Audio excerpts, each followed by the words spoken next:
La ville de Reichshofen propose de nombreuses animations pour son marché de Noël.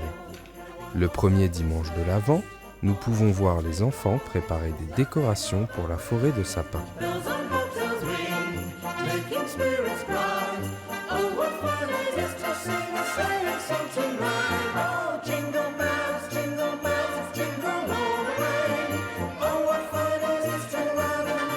Dans le musée, une centaine de personnes sont venues écouter les contes de Jean-Louis Grussenmeyer. C'est l'histoire d'un jeune garçon qui s'appelle Arsène et qui dit « Ah, cette fois, ça va marcher !» Sa grosse boîte de fer sous le bras, Arsène s'en allait au marché de Noël d'un pas décidé. Au premier étage, une exposition. Noël 1944 avec équipement militaire et des cartes postales d'époque.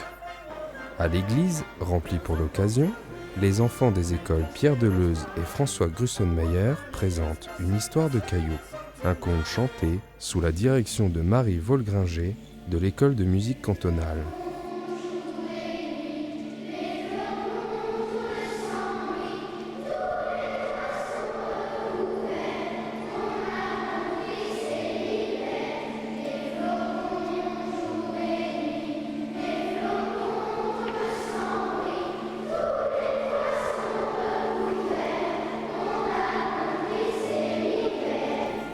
Tous ont droit à des brédeleux et un chocolat chaud. Le programme complet à venir se trouve dans le magazine Détour et dans les commerces de la ville. À noter dès à présent, un concert de l'ensemble corse Alte Voce, samedi 5 à 20h à l'église Saint-Michel et les contes au musée qui débuteront dès 15h le dimanche 6 décembre après la recherche du Saint-Nicolas. Les dimanches 13 et 20 décembre, d'autres contes, d'autres concerts à ne pas manquer. Jardiniers pour la biodiversité, les enfants ont la main verte. Le parc naturel régional des Vosges du Nord organise de nombreux ateliers et activités en Alsace-Lorraine. On va juste poser les emplacements, d'accord ? Et après, je vous montre comment c'est plus facile de creuser, et puis après, c'est à vous de creuser votre trou. Savez-vous planter des haies à la mode de chez nous ? C'est le thème proposé aux enfants de l'école Hansog à Niederbronn-les-Bains. Alors c'est pour plusieurs choses, déjà c'est pour les sensibiliser à la biodiversité, à l'importance des haies aussi dans notre paysage. C'est vrai qu'autrefois on en avait énormément, aujourd'hui on en a beaucoup moins. Et puis voilà, c'est une action aussi concrète de préservation de la nature, parce que là on va planter des arbres.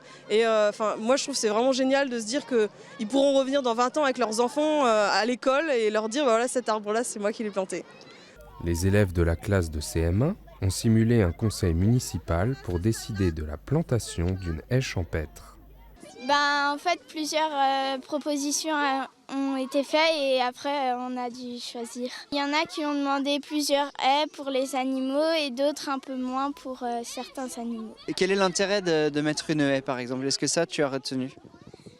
C'est pour protéger le vent, pour suivre les rivières et pour que les animaux puissent habiter dedans. Ça doit être pile à la surface du sol. Donc les racines sous le sol, le tronc au-dessus du sol. D'accord ? Je tiens et que toi tu rebouches. Pendant ce temps-là, l'autre il rebouche. Allez, vous me rebouchez. Quand j'attaquer les racines, ça serait bien. Mais arrêtez-vous de me dégager. Avec un peu moins de fougue, très cher. Une plantation participative est organisée pour le grand public. Cette action permet de mettre en valeur la faune sauvage et la flore locale.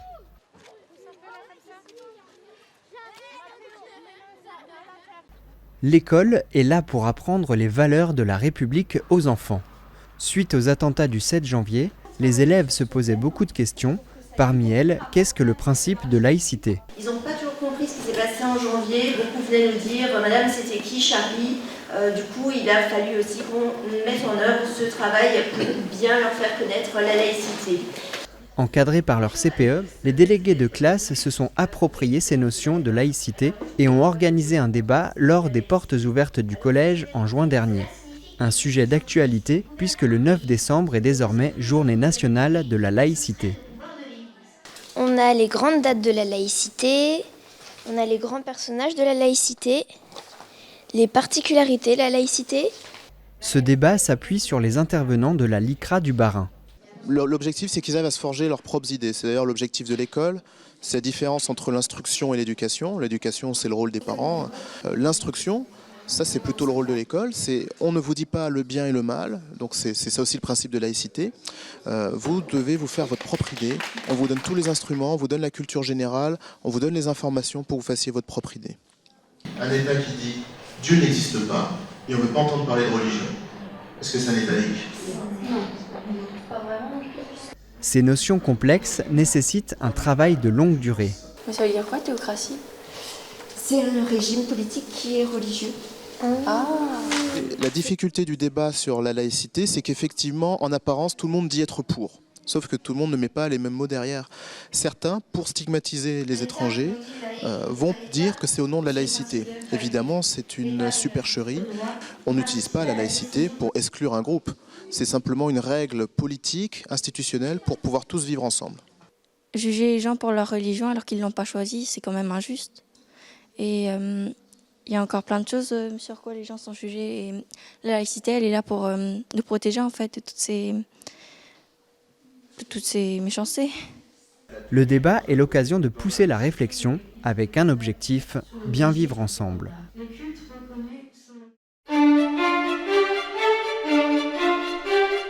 Voici les résultats du premier tour des élections régionales dans les communes de notre communauté de communes, avec les pourcentages des 3 qualifiés pour le second tour.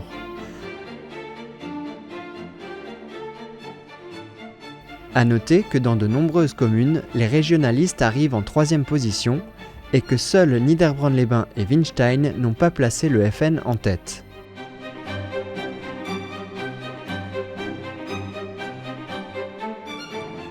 Le département du Bas-Rhin est le seul à avoir placé Philippe Richert en tête.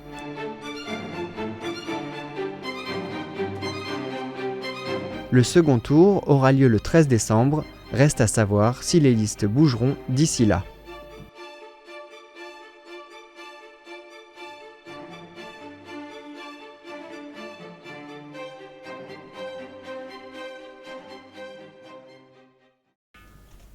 La tradition des Mannele de la Saint-Nicolas perdure à Rothbard.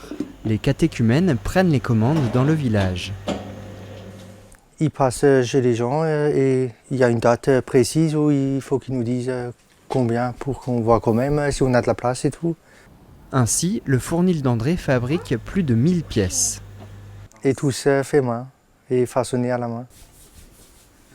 Et recettes traditionnelles de père en fils. Et cela continue. Le fiston est présent ce jour-là. Les tâches s'effectuent en famille.